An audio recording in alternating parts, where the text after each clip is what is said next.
People.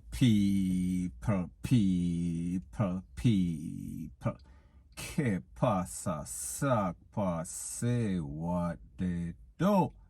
Now the first thing that is popping in the news, it is called don't buy no tool, don't buy no cocoa. Because more than likely when you go to buy either of these two, you are not going to get anything but some hot lead in your head, in your cranium. You are going to get taken out. Now people, there's a reason why I say this.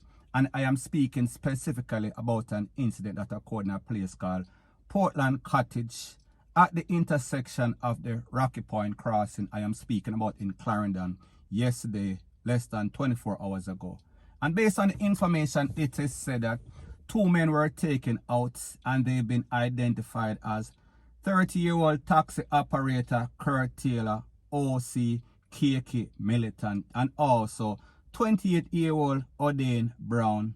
They are said to be cousins, relatives, or just very close friends. Now, based on the information, it is said that Mr. Odane Brown, he is an employee of Jamalco, and also Mr. Taylor CAKIE, he is a operator of a taxi, like I said before. Now, based on information, it is said that shortly after 6 p.m., some sort of pie sound were heard. And when the Popo arrived on the scene, they saw these two men slumped over in a one taxi. We are speaking about red all over. We are speaking about they were gone on the spot. Now, people, what is so ironic about this whole thing is the fact that CAKIE, the taxi operator, CAKIE militant, he is said to be an aspiring artist. He is said to be a person that plays as a DJ at the radio station. He is said to be a person that was a peanut man and basically elevated himself, and now he is driving taxi. I don't know which of the two is better. However, this is facts. It is also said that both persons were jovial people. They don't have any sorts of enemies. They are peacemakers. They would rather to walk away than to be in any sort of altercation, any sort of verbal or any sort of physical with anybody. So people, persons are shocked, persons are surprised, persons are wondering, persons are pondering what could have gone wrong. Now people, based on the information, it is said that these youths were either relatives, cousins, or they were just close. They are coming from school days. They both went to the police officers club, youth club, as some little picnic. So there for them to come from way back. So people are wonder and ponder who could really take out these two persons, because they don't know of them having any sorts of enemies per se. Now people, like I said, sometimes because life get rough, people want to venture into other things that they have no reason venturing into. And now people, the information that I am going to tell you, this is exclusive information based on conversations that I've had with the family members. This not the the Gleaner, this not the the Observer, this not the the Star. That is the point that I am trying to make. This is exclusive information. Based on information that I got, it is said that these men, one of the men wanted to go and do some sort of transaction. We are talking about some sort of DRUGS transaction. And when he called the next one was surprised. And based on the information, it is said that the next one did not want anything to do with it. However, people, you know that they've been sparring from youth days. You know that they're like two peas in a pod. They go pee, cluck. So therefore, if one go, the next one is going to go. And it is that he was forced to go and meet somebody. So people, the point that I am trying to make is that more than likely, the most possible scenario is that they went to buy some sort of cocoa, some sort of rete, lele, blue, blah, bling. However, people, the transaction did not go down as planned for them. However, as it pertains to the criminal elements, it went down just as planned. Them take what them for take, and them left, and they also took out these two lives. So people, we say, two more youths lost their life because they are trying to venture into something that they have no part venturing into. They were trying to expand their portfolio into a business that is bigger than them. Now, people, the moral of the story is this. Whenever you are a youth living in Jamaica, 90% of the time, if you want to venture in any sort of criminal activity, RE by any sort of toll, any sort of pipe, or any sort of M to the 16, any sort of A to the R to the 15, any sort of toll, or any sort of DRUGS, specifically coca, because the truth and the fact is that when you talk about weed, more than likely you're not going to get taken out or taken, because that is in abundance in Jamaica. However, when we talk about some products that are scarce, may I talk about the coca, and I am speaking about the toll. And I am not saying that they are scarce, I am just saying that the people that have them more than likely is not going to sell them, because, well, the people that have them that are legitimate, them have them customers. However, if you are an amateur to the trade and you want to get in, more than likely when somebody contact you, they are going to give you some sort of price that you cannot basically avoid. So people, I say this to say that whatever sounds too good to be true, more than likely is a scam, is a sham, is some sort of robbery, point blank and period. So people, based on the information that I have, more than likely these two persons were taken out in some sort of robbery that went wrong for them, but went good for the other people. We are speaking about the thief them. We are talking about the taker them. We are talking about the slapper people. Point blank and period. So anyways, people, that is my views on the whole thing as it pertains to that. And like me say, it is just my views and opinion. It is not the gospel. Your views and opinion can be respectfully different from mine. But let me know what you think in the comment section. Bless up.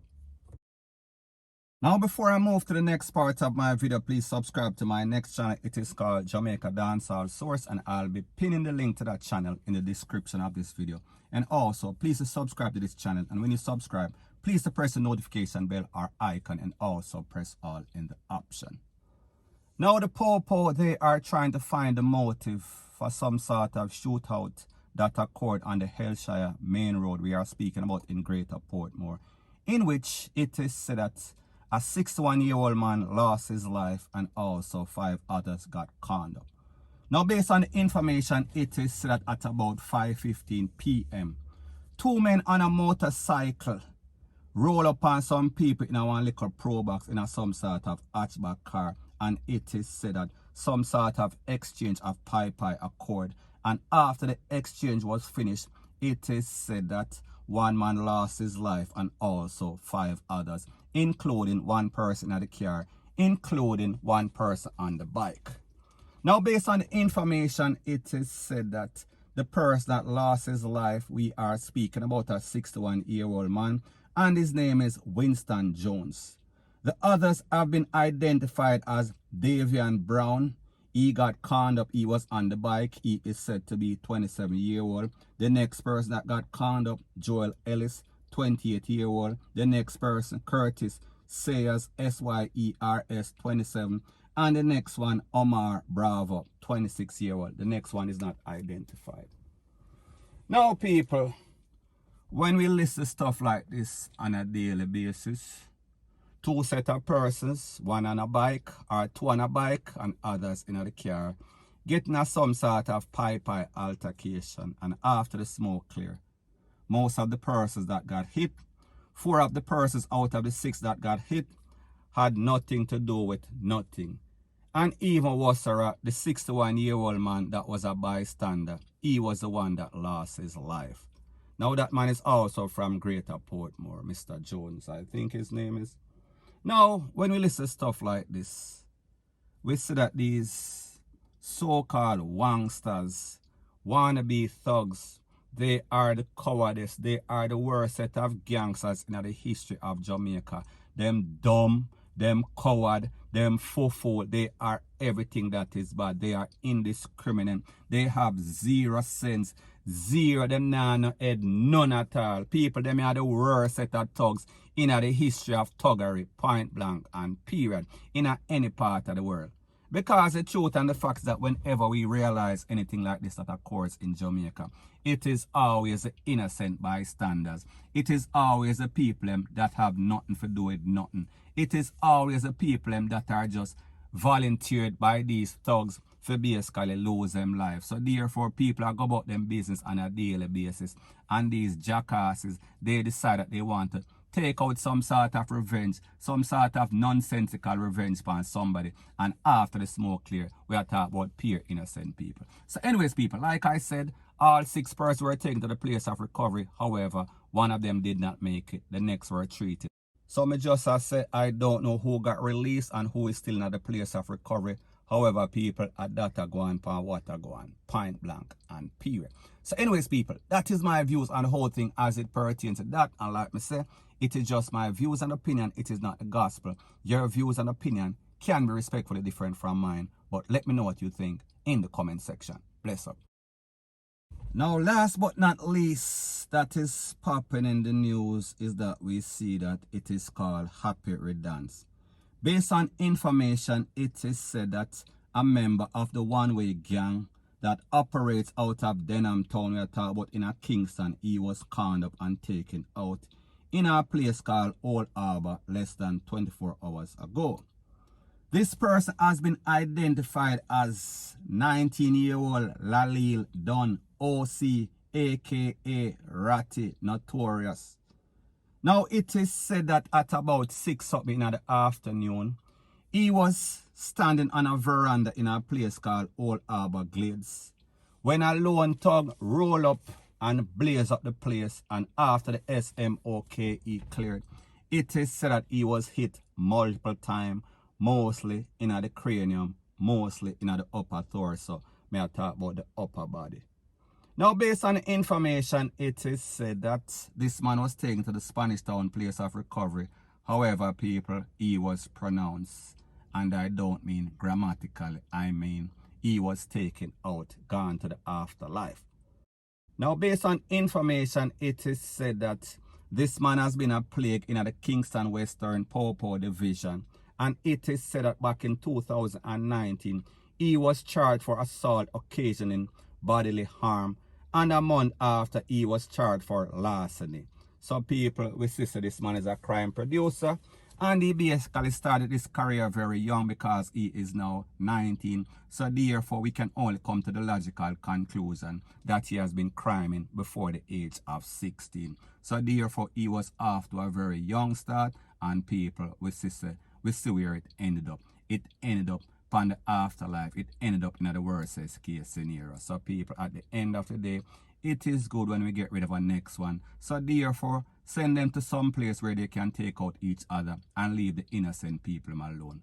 Point blank and period. So anyways, people, that is my views on the whole thing as it pertains to that. And like me say, it is just my views and opinion. It is not the gospel. Your views and opinion can be respectfully different from mine. But let me know what you think in the comment section. Bless up.